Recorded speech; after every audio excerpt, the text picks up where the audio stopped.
నేను ఈ యొక్క నియోజకవర్గంలో పాస్టర్ని. జగన్మోహన్ రెడ్డి గారిని అత్యధిక మెజార్టీతో ఆయన ఎంపిక చేసిన నియోజకవర్గాల్లో అందరూ కూడా గెలవాలని క్రిస్టియన్ తరఫున అందరూ పాస్టర్స్ అలాగే క్రిస్టియన్ లీడర్స్ అందరూ కూడా పాటుపడుతున్నారు. ముఖ్యంగా ఈ యొక్క ఉత్తర నియోజకవర్గం విశాఖపట్నం కేకే రాజు గారు అంటే మరి మా అందరికీ అభిమానం. ఎందుకంటే ఆయన కుల మతాలకు అతీతంగా అందరినీ ప్రేమించే వ్యక్తి. ముఖ్యంగా క్రైస్తవుల యొక్క సమస్యలు కూడా పట్టించుకున్న వ్యక్తి. గతంలో ఓడిపోయినప్పటికీ కూడా ఓడిపోయినా సరే మీరు అందరిని కూడా ప్రేమగా చూసుకుంటూ క్రైస్తవుల పట్ల ఒక మంచి ఆలోచన కలిగి ఉన్న వ్యక్తి. గతంలో ఓడిపోయినప్పుడు కూడా ఈ యొక్క ఈ నియోజకవర్గంలో మాకు బరియల్ గ్రౌండ్ కావాలన్నప్పుడు అప్పుడే ఆయన ఖచ్చితంగా దాని గురించి మనం ఆలోచిద్దాం అని ఓడిపోయినప్పుడు కూడా మాట్లాడటం జరిగింది. ఇప్పుడు ఆయన పోటీ చేస్తున్నప్పుడు మొన్ననే రీసెంట్ గా జగన్ గారు బరియల్ గ్రౌండ్ ని ఓకే చేయడం జరిగింది, శాంక్షన్ చేశారు.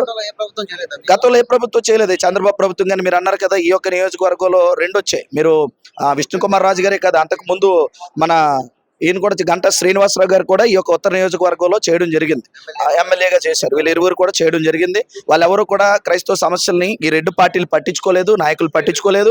వారెవరూ కూడా అసలు క్రైస్తవుల గురించి ఆలోచన చేయలేను. మరి కేకే రాజు గారు ఖచ్చితంగా ఆలోచించారు. వారైతే మాకు మాట కూడా ఇవ్వడం జరిగింది. గతంలో ఓడిపోయినప్పుడు అప్పుడు ఓడిపోయిన తర్వాత కూడా ఆయన కలిసినప్పుడు నేను గెలిస్తే మాత్రం ఇంకా మంచి అభివృద్ధి చేస్తానని అనడం. మొన్ననే రీసెంట్ గా మన జగన్ గారు ఈ యొక్క బరియల్ గ్రౌండ్ శాంక్షన్ చేయడం, ఇంకా ఈ యొక్క ఈ నియోజకవర్గంలో క్రైస్తవుల యొక్క అభివృద్ధి కొరకు పాటు పడతామని ఆయన మాట ఇచ్చారు. ఖచ్చితంగా క్రైస్తవుల కోసం చేస్తారనే నమ్మకంతో మేమందరూ కూడా మా సపోర్ట్, మా మద్దతు ఇక్కడ ఉత్తర నియోజకవర్గంలో ఉన్న అన్ని చర్చెస్ కూడా అందరు పాస్టర్స్, అక్కడ ఉన్నటువంటి ఎల్డర్స్, అక్కడ ఉన్నటువంటి ఈ యొక్క క్రిస్టియన్ లీడర్స్ అందరూ కలిసి ఖచ్చితంగా కేకే రాజు గారిని ఘన విజయంతో గెలిపించాలన్న ఉద్దేశంతోనే మేమందరూ కూడా కేకే రాజు గారికి మద్దతు తెలియజేస్తున్నాం. గతంలో 2014 కానివ్వండి, 2019లో కానివ్వండి, క్రైస్తవులు కానివ్వండి, మైనారిటీలు కానివ్వండి పెద్ద ఎత్తున వైసీపీ సపోర్ట్ చేశారు, పార్టీకి అతీతంగా సపోర్ట్ చేశారు.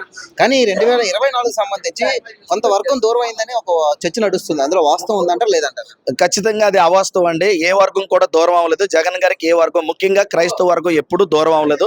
ఒకరిద్దరు ఒకవేళ కానీ అపోహలతో లేదా దాన్ని ఏమంటారంటే వ్యతిరేకతతో ఉండొచ్చేమో కానీ క్రైస్తవ వర్గము క్రైస్తవ కమ్యూనిటీ ఎక్కడ కూడా జగన్ గారికి దూరం అవ్వలేదు. క్రైస్తవ ఓట్లన్నీ కూడా ఆయనకి అలాగే ఉన్నాయి. ప్రతి నియోజకవర్గంలో ఆయన తరఫున అపాయింట్ అయినటువంటి ఎవరైతే ఈ యొక్క మరి ఎమ్మెల్యేగా అపాయింట్ అయ్యారో ఎవరైతే ఉన్నారో వారందరూ కూడా ఖచ్చితంగా ఘన విజయంతో గెలిపించడానికి క్రైస్తవులు అందరూ 175 నియోజకవర్గాల్లో కూడా రాష్ట్ర వ్యాప్తంగా పనిచేయడానికి సిద్ధంగా ఉన్నారు. ఎవరు దూరం అవ్వలేదు. క్రైస్తవ ఓట్లన్నీ కూడా జగన్ గారికే. ఖచ్చితంగా కేకే రాజు గారు ఘన విజయంతో గెలుస్తారు.